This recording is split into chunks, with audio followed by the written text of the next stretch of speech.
Welcome to Hiring to Firing, the podcast. I'm Tracey Diamond, and I'm here with my co-host, Emily Schifter. Together, we tackle all employment issues from hiring to firing. Today, our guest is Alison Grounds, the founder and managing partner of eMerge, which is a wholly owned subsidiary of our law firm that handles integrated discovery services end-to-end. And Alison's also one of my personal heroes for coming up with this idea and having these capabilities in our firm. Alison, why don't you tell us a little bit more about eMerge and your background and practice at the firm? Well, thank you guys so much for having me. Yeah, eMerge is a subsidiary, but really we like to think of ourselves as a practice group. We are an integrated team of both lawyers and technologists that assist our clients and case teams with all things data management. So it can be pre-litigation, litigation readiness, consulting around data governance issues, and then, of course, once litigation hits, helping with preservation, collection, analysis, production, trial, all the things, really understanding the information, which is at the core of all litigation and disputes. So excited to be here. You are the perfect guest for this topic, truly end to end. And for our listeners who don't know, this is not Alison's first time on our podcast. She also joined us back in 2023 for a very special in-person episode where she spoke with Tracey and our partner, Evan Gibbs, about generative AI using clips from the movie The Matrix. And that is a highly fascinating episode. So if you haven't heard it, definitely go back and check that one out. I definitely recommend it. But we're absolutely thrilled to have you here with us today, Alison. So thanks again for joining.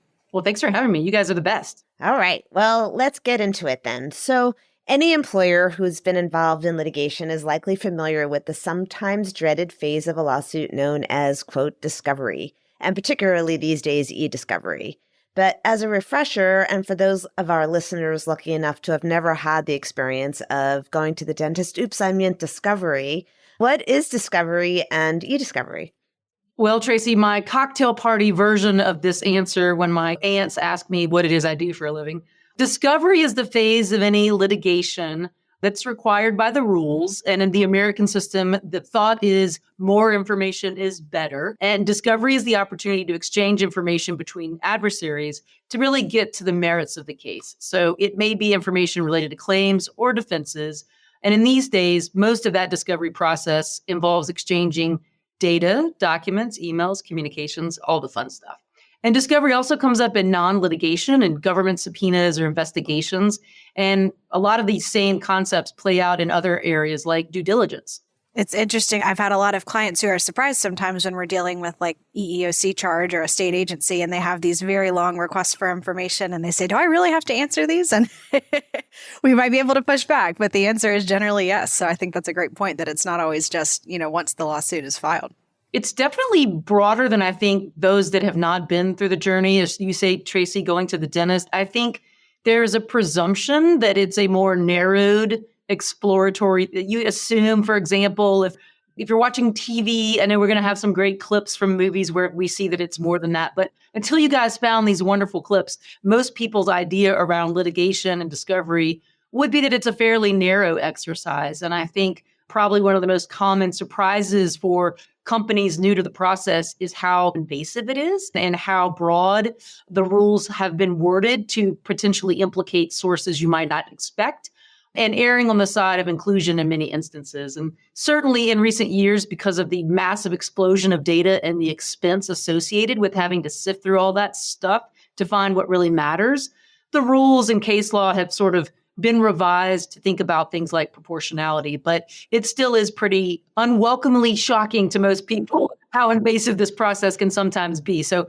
part of our job as their outside counsel is to try to, when we can, advocate on their behalf for focusing this process and making it as useful and painless as possible. Yeah, I would say even sophisticated clients of mine are often quite surprised that they can't do what probably was a pretty standard practice in days of yore, where they would just sort of self-identify. They'd go in and run their own searches and think that that's enough. And I know we're going to get into this a little bit later today, but that's certainly not enough under today's rules, right, Alison? No, that's a great point. I think it's one of these areas that has been the most impacted by technology.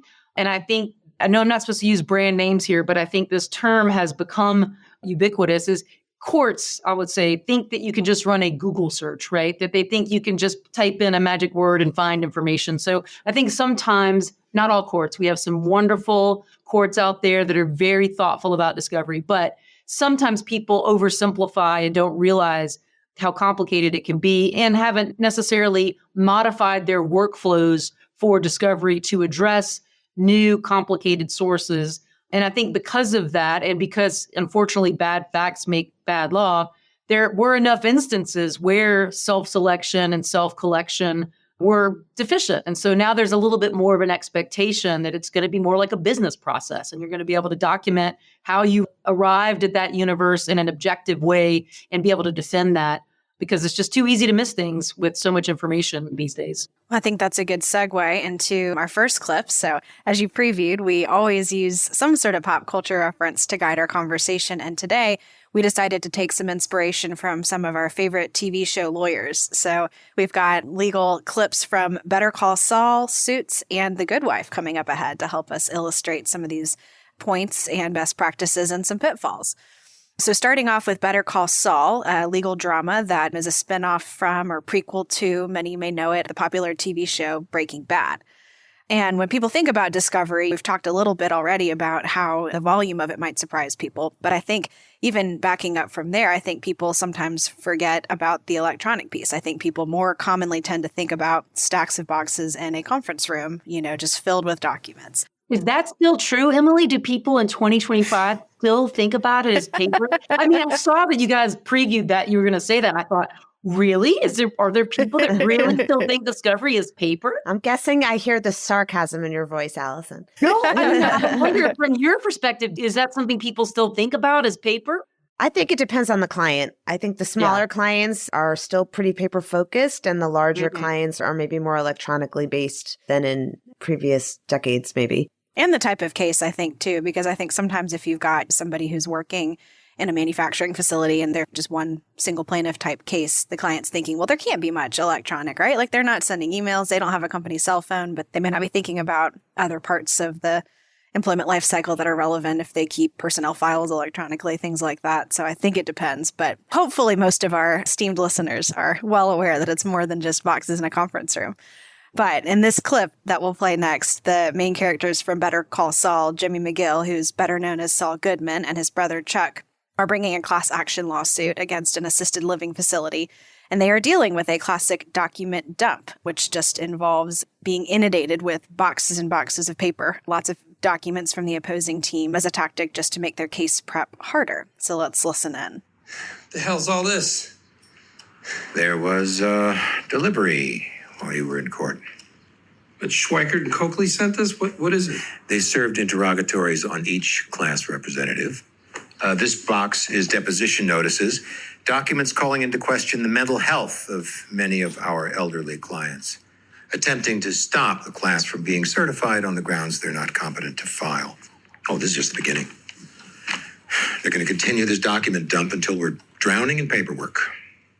Paper documents can make life complicated because it's a lot to go through, but now we have moved beyond physical file boxes in most cases to electronic sources, which in some cases just makes the volumes that we are dealing with bigger, more complicated, and electronic document dumps even more possible. And the scale is just really infinity and beyond, right?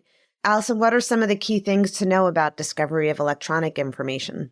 Great question, Tracey. And it's interesting because I think one of the first things I wrote about what is eDiscovery was many, many years ago. And it was sort of explaining to people that what that E stands for.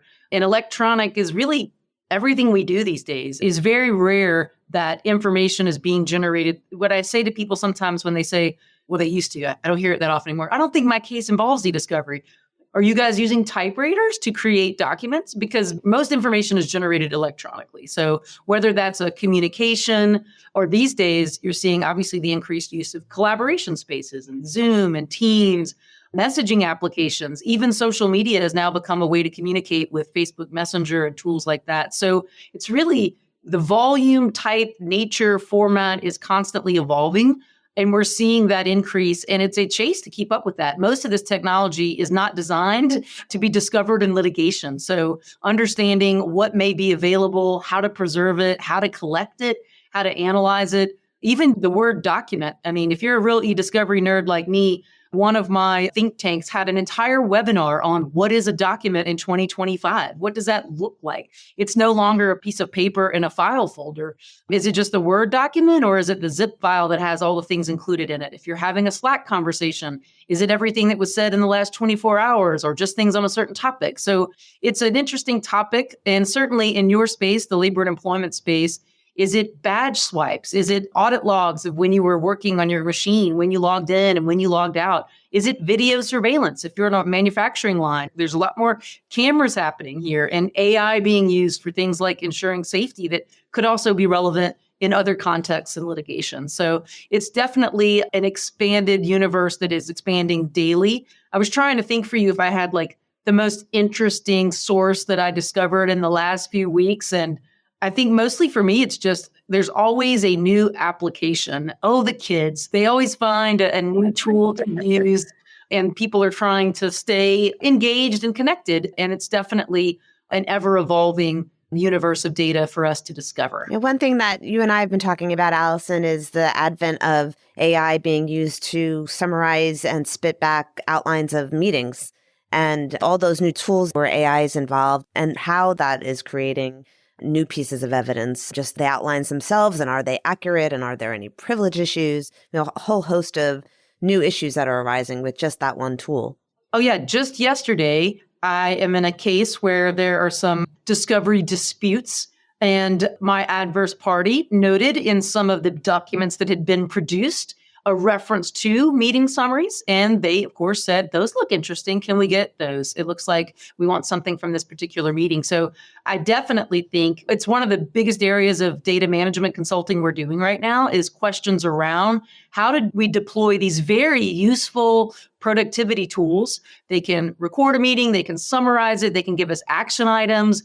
How do we use those in a way that helps us with our business and efficiency, but also takes into account the potential risk? There's certainly privacy concerns, there's discovery concerns, there's privilege concerns, and the configuration of these tools is constantly changing. We learn something new almost daily because Microsoft and other deployers of these tools are changing them almost daily, right? These are new technologies. They want the user experience to be positive. They're trying to roll out things, again, the goal of which is to make the tool useful, not to deal with eDiscovery. So it's a moving target on the issues around how do we set up good information governance so that we know what we have and when something's being recorded, and we have a process for potentially confirming the accuracy of that and someone owns that, and or we don't retain things that we don't need to, that are really more of a temporary help for us. And if it's no longer needed or subject to other requirements, we don't accumulate even more information, which can create,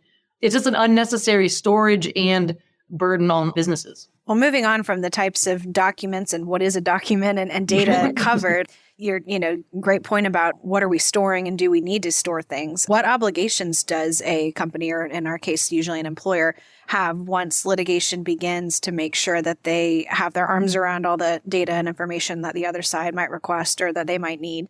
And how do those obligations change with respect to electronic information? Great question. I mean, certainly the duty to preserve once there's a reasonable anticipation of litigation is the same regardless of the format of the information. There is a little bit of a sentiment that there could potentially be, although this is not officially established, some proportionality considerations in preservation as there are also in what is discoverable. But that's a little bit of a risk to take because one problem with preservation is many times you may not know exactly what court. You could be in multiple courts. You don't necessarily know because in our system, complaints can be very generic. So you may not yet know with enough specificity exactly which sources or custodians may be implicated. So we do have, parties have a duty to preserve once litigation is reasonably anticipated, but scoping what needs to be preserved is the art, and why we all get the phone call to sort of help walk through that and predict, look through our crystal balls. What do we think is likely to be requested? And what do we think we need for our own defense or to bring our own claims, right? Sometimes discovery gets a bad rap as only being something you're subjected to.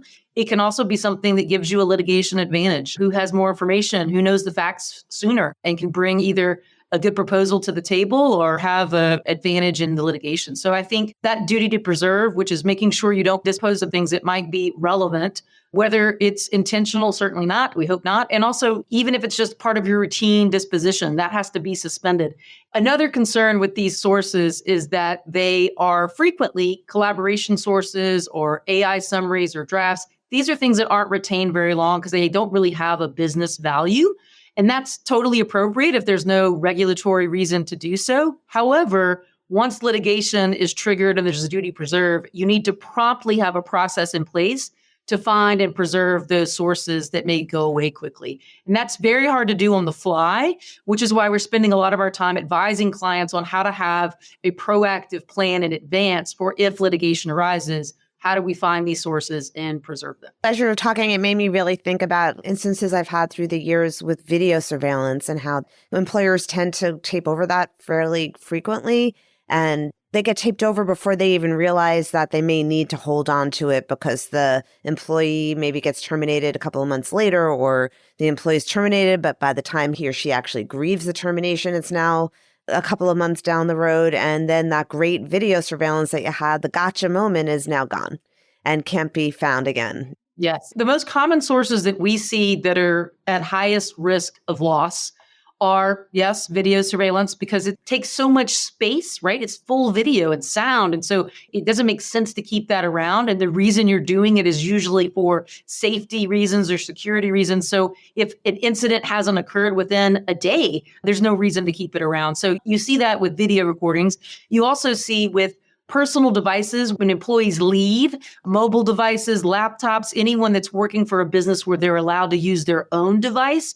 That's a very subject to risk. If they leave and take their device with them and it's no longer in your control, how do you preserve that? And if they're using communication channels or creating information in a place where the company doesn't have access to preserve it or collect it, that can also create some issues. And then, as I mentioned before, these recordings of meetings and video trainings and things like that, again, they take up space. They have usually limited utility, usually very frequently overwritten and not stored in an organized way where you know how to find them. So there's some information governance hygiene that's starting to really become more of an issue for clients, realizing that when they have to try to scamper around and remember, oh, wait, we used to use WebEx and now we use Slack and then we used that thing that one time during the pandemic. So that was the last example I'll give is when you change systems, right? When you're migrating to different systems or platforms and remembering in sunsetting a legacy system, that's another risk of loss of information along the continuum. So before I switch gears, I actually want to bring up something that comes up a lot in our world with payroll systems that get switched over.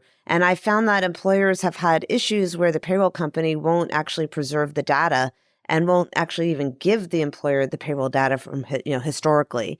I'm wondering whether that's something that you've had to deal with in your practice. I haven't had to deal with payroll data in particular, but it's certainly sometimes a case where there may be a third-party provider of certain services.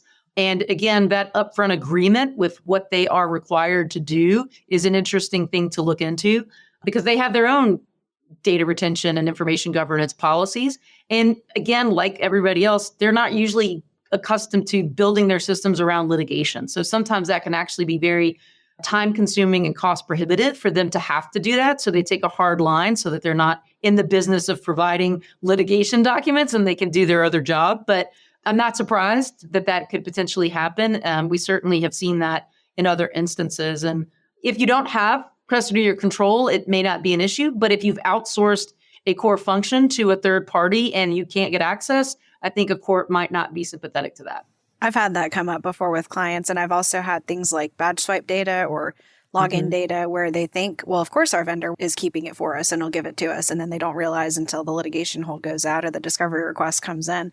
Actually, that's a little bit harder to find than we thought. Okay, well, let's shift gears and turn to our next clip, which is from the TV show Suits. I've been wanting to do a Suits episode for a really long time. So for those who haven't seen it, Suits is a legal drama centered around the fictional law firm Spectre Litt Wheeler Williams and the show where Meghan Markle got her start. In this clip, we hear Donna Paulson, a legal secretary, and Mike Ross, a lawyer, although he's not really a lawyer, right? Didn't he not go to law school? A fake lawyer. Plays one on TV. Yeah. Discussing a confidential memo that Donna found in the file room. The memo appears to be signed by Donna, indicating that her boss, Harvey Schifter, one of the firm's named partners, had potentially engaged in unethical behavior by burying evidence in a previous case. Let's take a listen. Tell me what happened. I found it in the file room that day. It has my date stamp on it. Mine. All right. We have to tell Harvey. He'll know what to do. No, he won't. Donna, Harvey's been operating under the assumption that we never had this memo, right? At some point, that assumption is going to bite him in the ass, and the later it happens, the bigger the bite. Nobody is going to believe that a file that important just got lost. They'll think that I got rid of it and that Harvey told me to do it. This memo is part of a legal proceeding. Shredding it is a crime. Like practicing law without a license is a crime?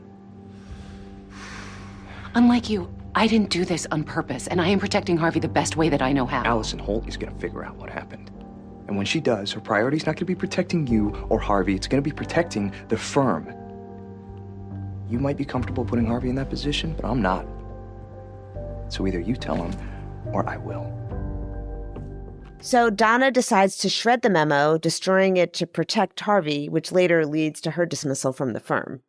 This is an extreme example of destroying evidence, but it helps illustrate the potentially high stakes involved in failing to preserve relevant documents. What are other examples or common mistakes that you see employers make regarding preservation?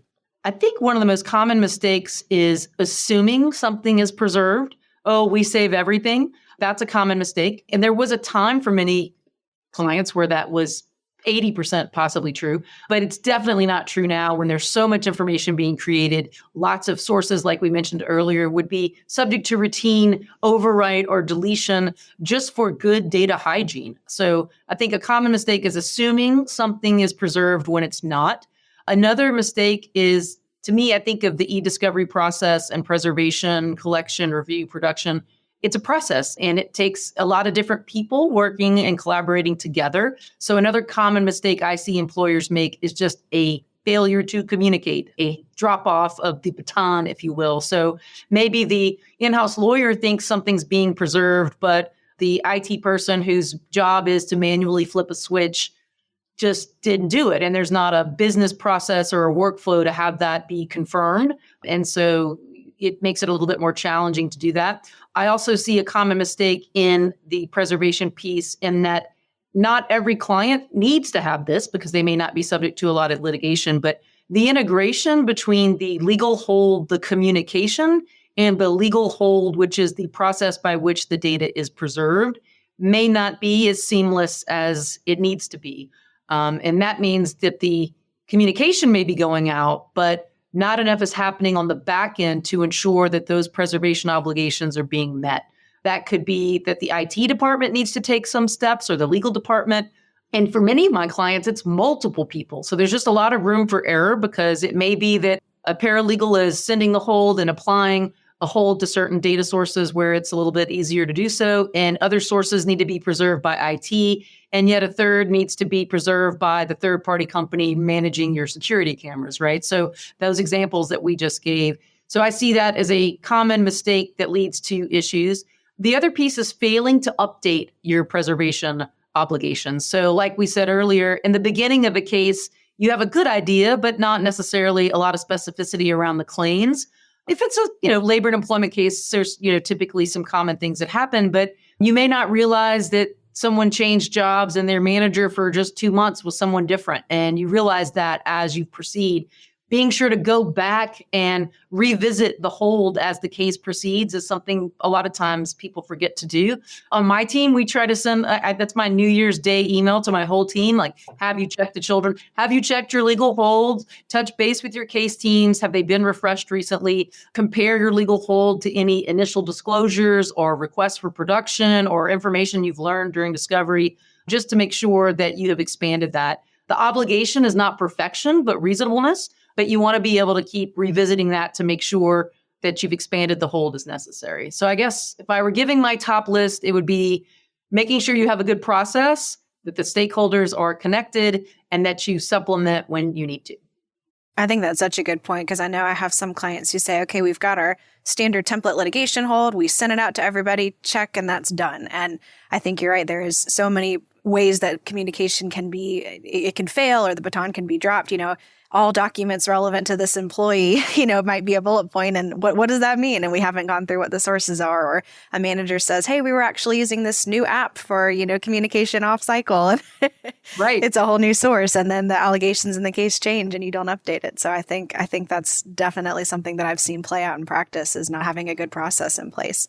And I think you guys have also noticed when we track all by the way, for your listeners, our annual eDiscovery case law update is coming up in the next few weeks. So that invitation should be going out. But one of the things we always see when we monitor the case law in this space, for spoliation in particular, I feel like labor and employment cases have I don't know if disproportionate is the right word, but a high number of labor and employment cases manage to hit the highlight reel every year when it comes to eDiscovery cases.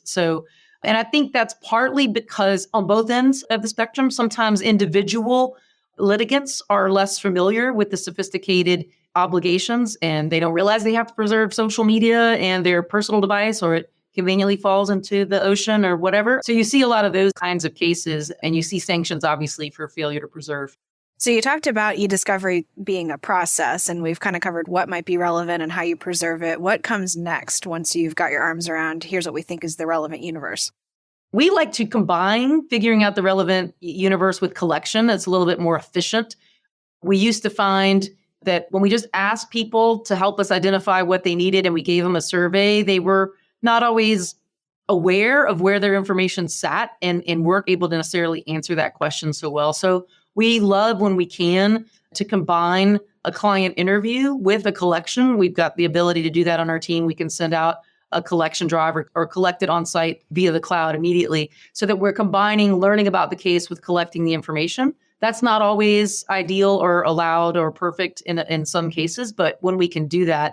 But what we learn at that collection stage is really helpful to be able to be refined in what we review and produce. So if we're interviewing someone and collecting their data and they tell us, you know what, I keep all my notes from personnel interviews in this particular folder and I name it by the employee name, well, then let's grab that whole folder and not rely on search terms. We need everything that's in that folder, as opposed to sources that may be more disorganized. This is my giant folder of all my notes from everyone I've ever talked to, and we need to apply a little bit more diligence in making sure we find what we need in that pile. So really being able to understand how people organize their information. And I think about it from a company perspective. There's certainly centrally stored files like personnel files or performance reviews where they have a standard workflow. And then there may be idiosyncrasies in how individual people decide to store and organize their notes. So really understanding to be able to defend the process and to feel as though you found the information that you need.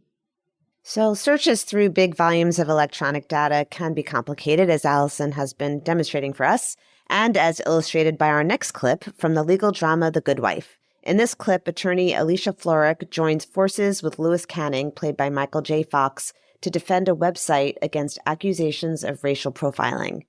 The judge orders discovery on anything related to the website and race. Kind of broad, right? And the law firm's associates are tasked with reviewing the company's hard drives for anything that is responsive to that request. Judge Marks has ordered limited discovery confined to racist references and chummy maps. We'll split up Chum Hum hard drives and review all emails, software specs, and memorandums. Marks means either responsive or non-responsive. How narrowly are we interpreting responsive? Well, we don't want to do the opposition any favors. Well, any disagreements, we'll discuss. Good. Call me here, and good luck. This episode is one example of how search terms aren't always as straightforward as they seem. For example, a keyword search looking for the term black is shown to pull a large number of irrelevant documents, things like references to the company's finances being in the black and to the band The Black Eyed Peas, things that are obviously far afield from what the judge ordered the firm to look into. So what do you think, Alison? Is this a realistic portrayal of running search terms through a company's emails or electronic records? The problems with search terms have been on my list for quite some time. They can be an excellent tool and sometimes the only option in helping to narrow down a large set of information, but they certainly have limitations. And I think there is, in some instances, an over-reliance on search terms. We find across, whatever it is, 15 years of eDiscovery cases that when we use search terms across a data set, even when we think we're coming up with some really brilliant search terms, on average, the documents that are actually relevant to what we were looking for with those search terms is about 30%. So 70% of it, not even what you were looking for. And that's not counting what you missed because you didn't run a term that might have found more. So they are certainly an imprecise tool. They can be great, but they also have some limitations.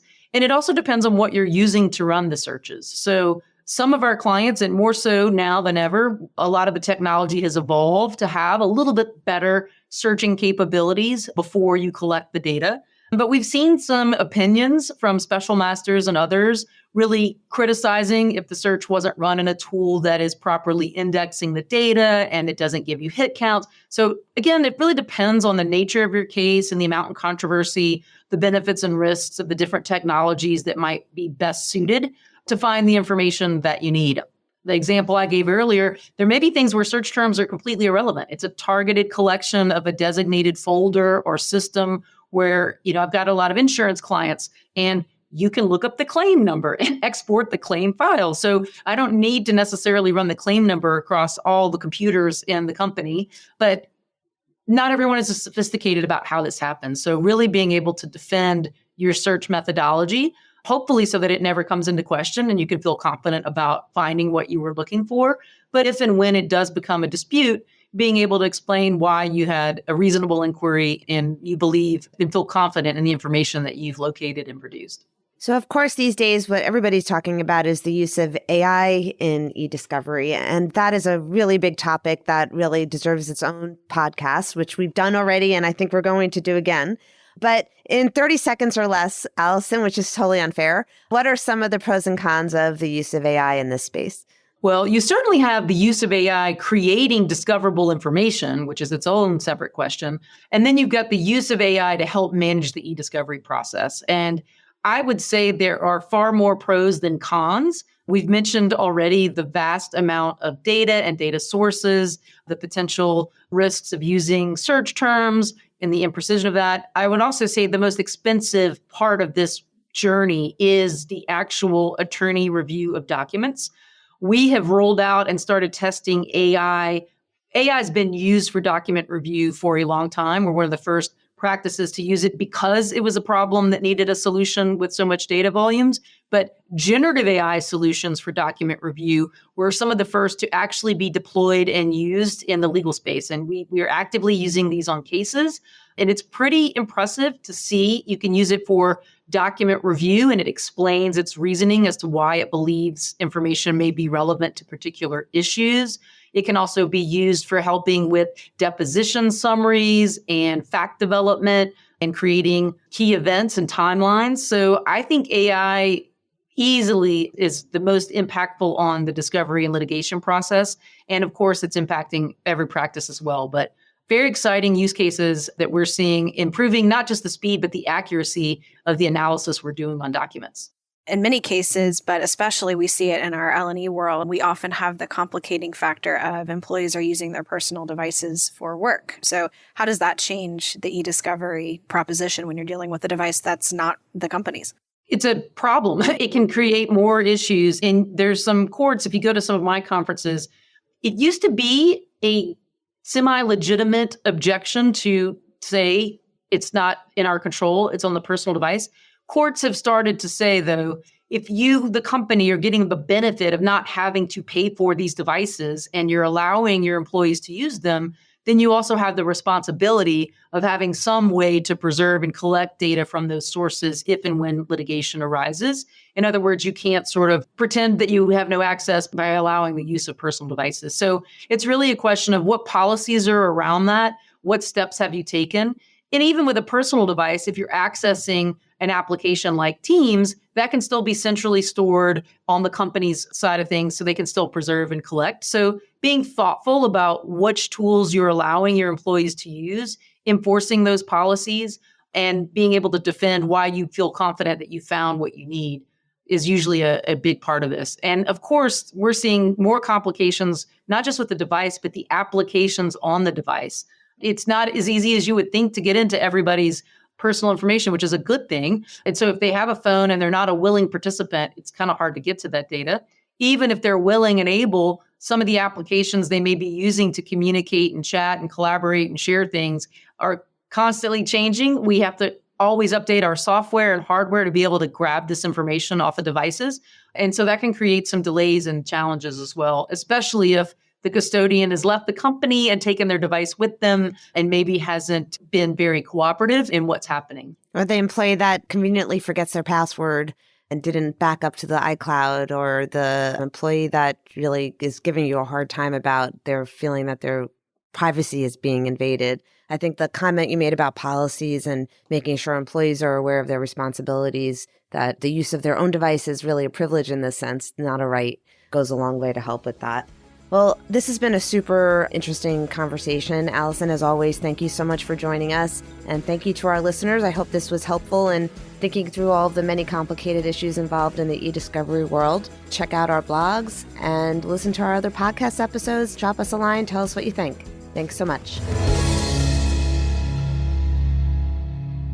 Copyright Troutman Pepperlock, LLP. These recorded materials are designed for educational purposes only. This podcast is not legal advice and does not create an attorney-client relationship. The views and opinions expressed in this podcast are solely those of the individual participants. Troutman does not make any representations or warranties, expressed or implied, regarding the contents of this podcast. Information on previous case results does not guarantee a similar future result. Users of this podcast may save and use the podcast only for personal or other non-commercial educational purposes. No other use, including without limitation, reproduction, retransmission, or editing of this podcast may be made without the prior written permission of Troutman Pepperlock. If you have any questions, please contact us at troutman.com.